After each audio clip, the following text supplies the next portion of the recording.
Welcome back to the deep dive. Today, we are undertaking a truly remarkable investigation. You've handed us a stack of sources that connect one of the most cheerful, almost universally sung holiday jingles, the 12 Days of Christmas, to some really profound, ancient, esoteric symbolism, specifically ideas found within the sphere of Freemasonry. It's a fascinating connection, isn't it? It really is. We've been tracking this carol not as a list of fun gifts, but more like an allegorical journey of spiritual ascent.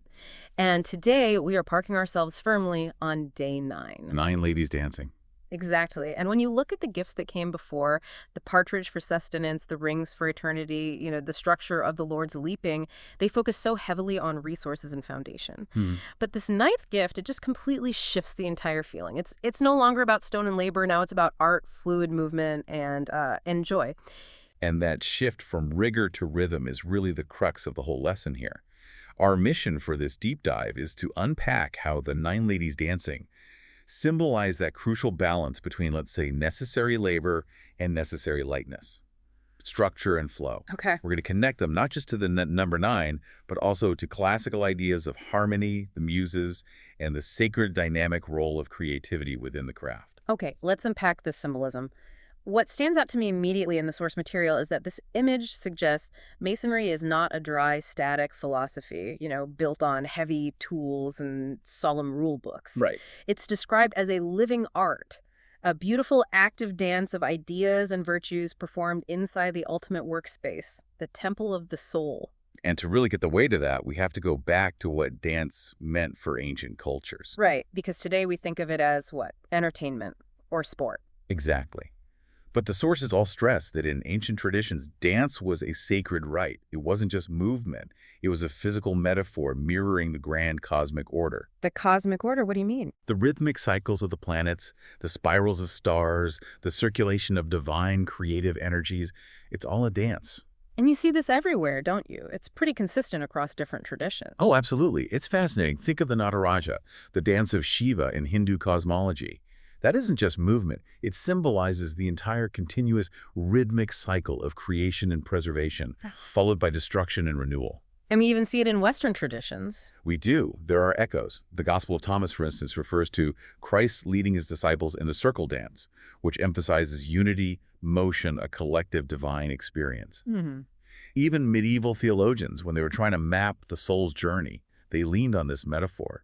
Meister Eckhart saw the soul's ascent toward God, not as a rigid, straight march, but as a rhythmic spiral, a kind of dynamic, graceful movement. So, if the heavens are moving in this sacred rhythm, our spiritual work should reflect that same grace.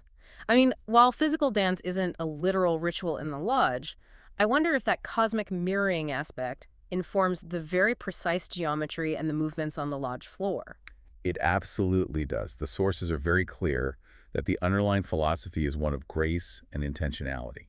The precise movements, the complex floor work, and especially the circumambulations. That rhythmic walking around the altar. Right, that deliberate walking could absolutely be interpreted as a sacred dance.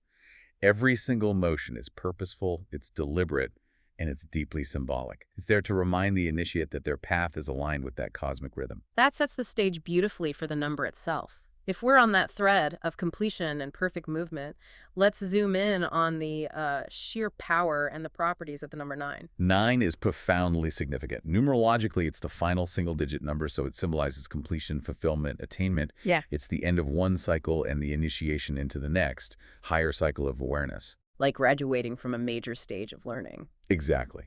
And it's always been linked to the divine feminine and the completion of a creative process.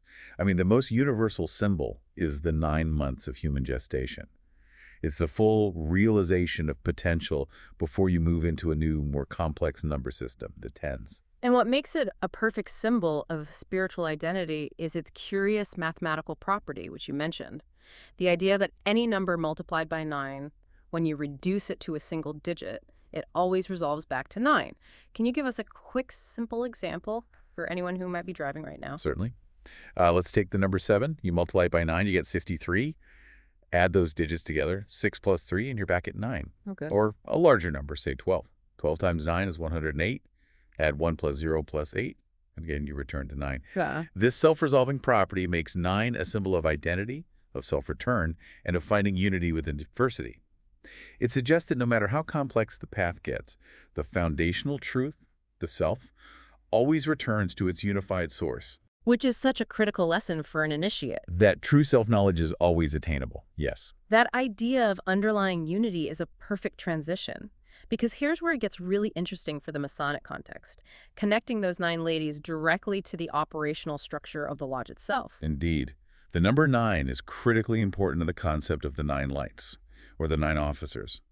They constitute the core group required for a fully formed lodge to legally and spiritually function. They are the active forces, the dynamic components ensuring the lodge works.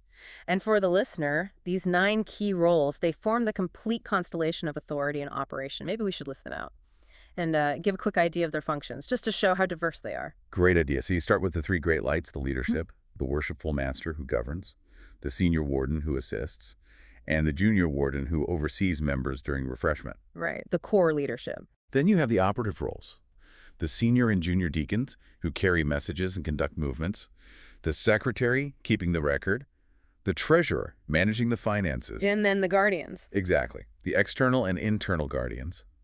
The tiler, who guards the door from the outside, and the chaplain, who oversees the spiritual direction on the inside. So we can beautifully analogize the 9 ladies dancing to these 9 active forces. Each officer has a unique, necessary motion, a prescribed role in the ritual. Yet they all have to dance in absolute harmony, with perfect synchronization, to form the complete choreography of a living lodge. And if one dancer is out of sync, the harmony is broken. The whole thing falls apart. Moving from the lodge structure to the realm of inspiration, we also connect the 9 ladies directly to the 9 muses from Greek mythology. Absolutely. The sources link the 9 ladies, the daughters of Mnemosyne, who is memory and Zeus, who represents divine wisdom. These muses are the goddesses of inspiration. They're the guardians of the arts and sciences. Which are central to the lessons for a fellow craft mason ascending the winding staircase. Exactly. It's all about the liberal arts and enlightenment. I wonder if the sources emphasize which specific muses are most relevant here, because they cover such a huge range of intellectual activity. Well, they emphasize the whole spectrum, because the goal is to refine the whole mind, to ennoble the whole soul. So you have Calliope for eloquence, the power of the word. You have Clio for history, learning from the past. Urania is astronomy, tying lodge geometry to the cosmic order of the stars. It's all connected. All of it. And you have the arts that promote virtue. Terpsichore is dance itself for graceful movement. Utopia is music for harmony. Even tragedy, Melpomene, and comedy, Thalia, are there. They remind the initiate that life requires understanding the full emotional spectrum of the human condition. So the sources are clear that the ladies embody muse, and that their dance is therefore philosophical, not just decorative. It's a celebration of the harmony that arises when intellect, virtue, and creativity are perfectly united. It reminds you that wisdom isn't meant to be dry or difficult. It should sing. Which naturally leads us to the most profound virtue embedded in this image, harmony. Harmony isn't just an aspiration. It's the fundamental requirement of a working lodge. And it's referenced repeatedly in ritual. A lodge has to be governed by peace, order, and unity. Right. But we have to be really clear on the definition of harmony here. It is not sameness. Sameness is usually achieved through suppressing difference. True harmony, like the 9 dancers show, is resonance. It's a shared intention moving through different voices, different bodies, to create something infinitely greater than its parts. That's a perfect analogy for musical polyphony. Exactly. It's not one melody sung in unison. It's multiple, distinct melodic lines played at the same time, creating this richer, more complex, more beautiful whole. In this interpretation, geometry becomes music, ethics become rhythm, and ritual becomes this symbolic, beautiful dance. And this raises the essential question posed to the listener by this image. If the 9 officers must move in perfect accord, the initiate has to ask, am I contributing to that harmony?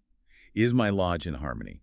Do I move through life with grace and respect for the rhythm of others, or am I resisting the flow of light? So the 9 ladies are kind of the living conscience of the lodge. That's a great way to put it. And finally, we have to address the beautiful paradox of the feminine presence in this symbolism, because Masonic lodges are traditionally for men, yet the necessary feminine archetype, that energy of wisdom, beauty, intuition, it finds this potent symbolic restoration in the image of these 9 dancing women. Precisely. The ladies represent critical archetypes. The soul, wisdom, which the Greeks called Sophia, And even the Shekinah in Kabbalah, which is understood as the divine feminine presence that brings balance and light to an otherwise rigid structure. Spiritual and psychological completion requires that polarity. It's necessary.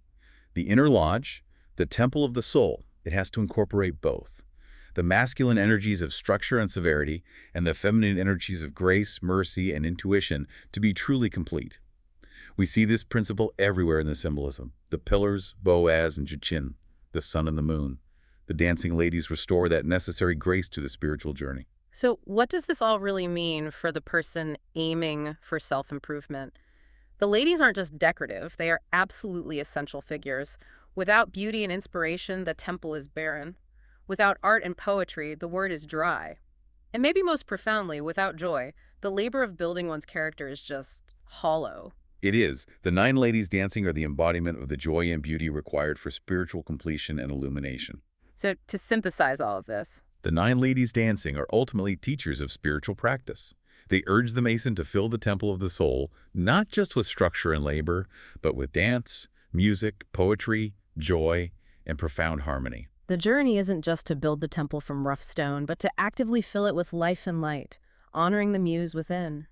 The ultimate goal isn't just to stand still, but to become an active, graceful dancer in the sacred rhythm of the cosmos. And that leads us to our final provocative thought for you to consider as you wrap up this deep dive. If the nine muses represent the full spectrum of arts and sciences needed to enrich the soul, which of the nine specific domains we listed, whether it's Clio, which is history, euterpe, music, or even Thalia, which is comedy, which one is currently the most neglected source of inspiration in your own spiritual or professional temple? Reflect on where you might need to deliberately invite a dancer back into your life this week.